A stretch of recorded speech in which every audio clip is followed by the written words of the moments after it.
আপনার ঘরে যদি 4টি জিনিস থাকে এখনই সরিয়ে ফেলুন, না হলে আপনার ঘরের ভিতরে গজব আসবে, কখনো রহমত আসবে না, কখনো বরকত আপনার ঘরের ভিতরে প্রবেশ করবে না। যদি আপনার ঘরের থেকে যদি এই 4টি জিনিস না সরিয়ে ফেলেন তাহলে আপনার ঘরে অচিরেই গজব আসবে, লাআনত আসবে, অভিশাপ আপনার ঘরের ভিতরে আসবে।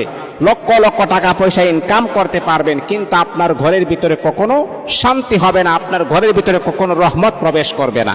মুহতারাম হাজিরিন, কি এমন যে 4টা জিনিস ঘরের ভিতরে থাকলে এই ঘরের ভিতরে রহমত আসে না?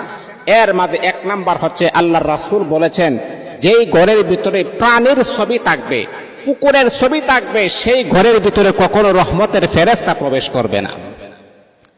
আমরা তো অনেকে কুকুরের ছবি, কোনো প্রাণীর ছবি আমরা রেখে দিই না, এটা করা যাবে না। কুকুরের ছবি, কুকুর হচ্ছে নিকৃষ্ট প্রাণী, এর চাইতে নিকৃষ্ট কোনো প্রাণী হতে পারে না। যদি কুকুরের লালা যদি কোনো কাপড়ের ভিতরে লেগে যায়, যতক্ষণ পর্যন্ত এই কাপড়টাকে আপনি পরিষ্কার না করবেন, ধৌত না করবেন, ততক্ষণ পর্যন্ত এই কাপড় দিয়ে আপনি নামাজ পড়লে আপনার নামাজ আল্লাহর দরবারে কবুল হবে না। এই জন্য আল্লাহর রাসূল আমাদেরকে বললেন, পৃথিবীর মানুষেরা শোনো শোনো, তোমাদের ঘরে যদি কোনো হিংস্র প্রাণীর কোনো ছবি থাকে তাহলে যতক্ষণ পর্যন্ত এই ঘর থেকে এই ছবিগুলা বাহির না করবা, ততক্ষণ পর্যন্ত আল্লাহ পাক রব্বুল আলামিন এই ঘরের ভিতরে আমার আল্লাহ বরকত দিবেন না, এই ঘরের ভিতরে আমার আল্লাহ রহমত দিবেন না, এই ঘরের ভিতরে কখনো শান্তি প্রতিষ্ঠিত লাভ করবেন না।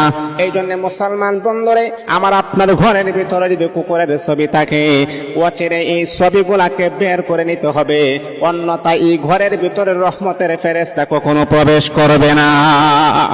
যদি কুকুরের ছবি থাকে, আপনাদের পায়ে হাত রেখে আমি বললাম, ঘর থেকে লাঠি মেরে বের করে দেন। কুকুরের ছবি ঘরে রাখলে ঘরের ভিতরে শান্তি হবে না, বরকত হবে না। এটা আমার মন গড়া বানানো কথা আমি বলছি না, আমার রাসূলের কথাগুলো আমি বলছি। এটা হচ্ছে 1 নাম্বার। 2 নাম্বার হচ্ছে, যেই ঘরের ভিতরে নাপাক জমিয়ে রাখে, যেমন ধরেন অনেকে আছে রাতের বেলা বাহির হই না, রাতের বেলা বাহির না হয়ে আমরা প্রস্রাবের কাপড়গুলাকে ঘরের ভিতরে জমা করে রেখে দিয়েছি।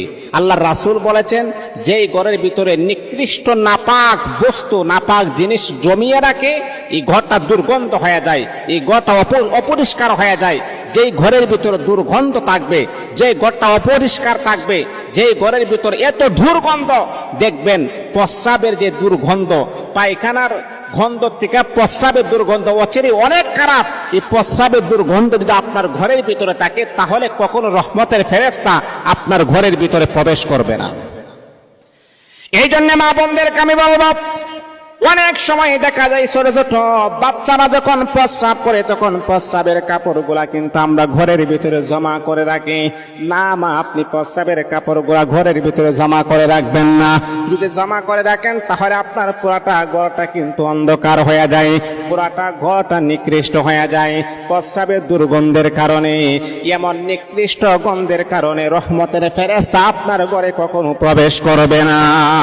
এই জন্য মা বোনদেরকে আমি বলবো, ঘরটাকে একটু পরিষ্কার করে রাখবেন, পবিত্র করে রাখবেন। আর যদি ঘরটাকে অপরিষ্কার করে রাখেন, তাহলে আপনার ঘরের ভিতরে কখনো বরকত হবে না। আপনার স্বামী অনেক টাকা পয়সা ইনকাম করতে পারে, লক্ষ লক্ষ টাকা পয়সা ইনকাম করতে পারে, কিন্তু এই ঘরের ভিতরে নাপাক যা আপনি রাখার কারণে এই ঘরের ভিতরে কখনো শান্তি তালাশ করে পাবেন না। এই জন্য মা বোনদেরকে আমি দৃষ্টি আকর্ষণ করে বলবো, বাচ্চারা প্রস্রাব করলে অথবা বৃদ্ধ মানুষরা যখন প্রস্রাব করবে, যত তাড়াতাড়ি পারা যায় নাপাকটাকে ঘর থেকে বাহির করে অন্যথায় পরিষ্কার করে ফেলবো আমরা ইনশাআল্লাহ। এটা হচ্ছে 2 নাম্বার। 3 নাম্বার হচ্ছে, আল্লাহর রাসূল আমাদেরকে বলেছেন, বাদ্য বাজনা যেমন ঢোল, তবলা, হারমোনি, এগুলাকে ঘরে রাখা যাবে না।